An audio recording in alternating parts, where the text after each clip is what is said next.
میرے چینل کو سبسکرائب کریں، ویڈیو کو لائک کریں اور بیل آئیکن کو پریس کرنا نہ بھولیں۔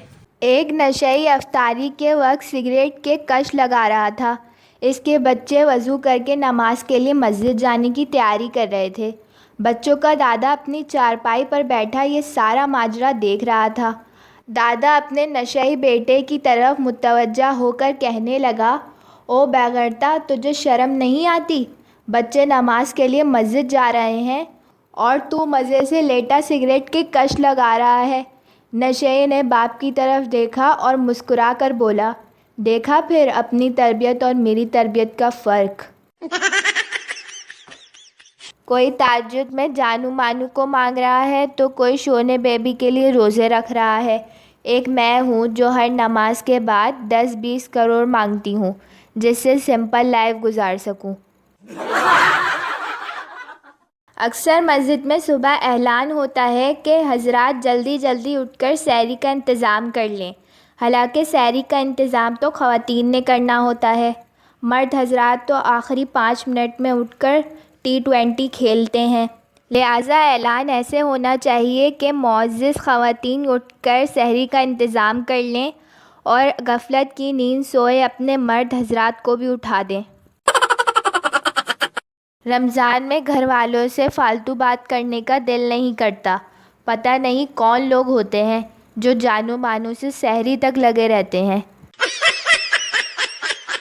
مسجد میں موبائل بند رکھیں۔ ایسا بھی ہوتا ہے کہ عشاء کی نماز میں چوتھی رکعت کے قیام میں کھڑا تھا، پوری مسجد میں خاموشی تھی۔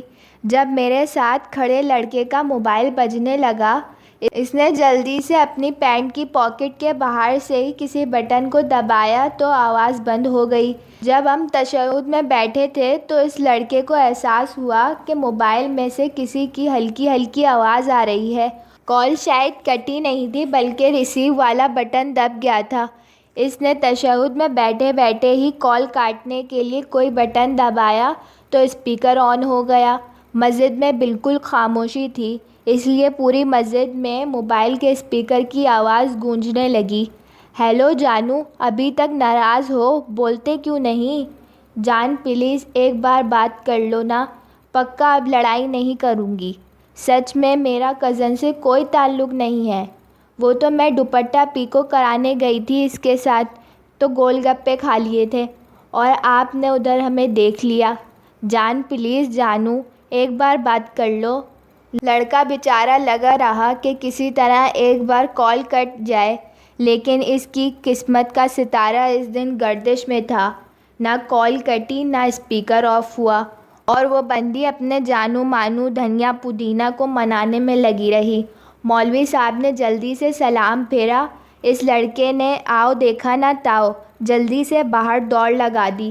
اس کے پیچھے اس کے والد محترم جوتی پہننے کے بجائے ہاتھ میں لے کر اس کے پیچھے باہر نکل گئے، اور باہر جو ہوا اس کے لیے مورخ کی خاموشی ہی بہتر ہے۔ نتیجہ، مسجد میں موبائل آف ہی رکھیں۔ شکریہ۔ یہ قوم کیا خاک ترقی کرے گی جس قوم کی سوچ افطاری کرا دو سے آگے نہیں بڑھتی۔ مجھے تو بس کوئی شاپنگ کرا دے۔ رمضان المبارک میں ڈاکٹر حضرات بھی اپنے رزق میں اضافے کی دعا کرتے ہیں، لہٰذا افطاری کے وقت احتیاط سے کام لیں۔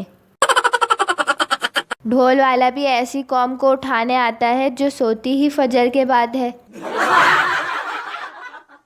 لڑکیوں کو سحری اور افطاری بنا کر سارے خاندان کو کھلانے سے جو ثواب ملتا ہے وہ برتن دھونے کے وقت بڑبڑ کرنے سے ضائع ہو جاتا ہے، اس لیے دھیان رکھنا لڑکیوں۔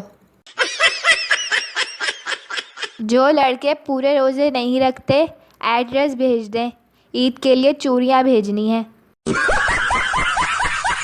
رمضان میں بہنوں کا سب سے بڑا جھوٹ، بھائی اٹھ جاؤ بس 5 منٹ باقی ہیں۔ لوگ پتہ نہیں محبت اور نفرت کے لیے وقت کیسے نکال لیتے ہیں۔ ایک ہم ہیں کہ برتن دھونے سے ہی فرصت نہیں ملتی۔ سحری میں اٹھو تو برتن دھو کے سونا، صبح دیر سے اٹھتی ہو، صبح اٹھو تو کچن پھر برتنوں سے بھرا ہوتا ہے۔ چھوٹی اسکول جاتے ہوئے کھانا کھا کے گئی ہے، محلے کی پرانی سہیلی آئی تھی، اس لیے چائے بنائی تھی۔ بیچاری سے روزے نہیں رکھے جاتے۔ افطاری بن گئی ہے تو برتن دھو لو، بعد میں زیادہ جمع ہو جاتے ہیں۔ افطاری کے بعد برتن سمیٹ کر کچن صاف کر لو، پھر سحری میں مشکل ہوتی ہے۔ اور تو اور اب تو خواب میں بھی برتن نظر آتے ہیں۔ اس نے کہا میرے عشق میں فنا ہو جاؤ۔ میں نے کہا میرا روزہ ہے، دفع ہو جاؤ۔ سنا ہے روزوں میں دوپہر 2 بجے کے بعد اکثر لوگ اشاروں میں باتیں کرنا شروع کر دیتے ہیں۔ سننے میں آ رہا ہے کہ سحری کے بعد لڑکے جانو مانو سے اسلامی باتیں کرتے ہیں۔ 7 کھجور، 3 سموسے، 15 پکوڑے، 5 glass soda, 2 plate biryani, 3 glass بوتل۔ کھانے پینے کے بعد بس اتنا بول دیا کہ باقی چیزیں پھر کھاؤں گی، میرا حصہ نکال کے سائڈ پر رکھ دو، ابھی مجھے بھوک نہیں لگی۔ اس میں بے عزتی کرنے والی کون سی بات تھی؟ کیا آپ کے گھر میں ایسا کوئی شخص ہے جس کا افطاری سے پہلے میٹر شارٹ ہو جاتا ہے؟ ایک شخص نے مولوی صاحب سے پوچھا، اگر جنگل میں نماز پڑھتے وقت شیر آ جائے تو نماز جاری رکھوں؟ قربان جاؤں، مولوی صاحب نے کیا خوب جواب دیا، اگر وضو باقی رہے تو جاری رکھو۔ میں آخری بار پوچھ رہی ہوں، روح افزا میں کس کی روح ہے؟ میرے چینل کو سبسکرائب کریں، ویڈیو کو لائک کریں اور بیل آئیکن کو پریس کرنا نہ بھولیں۔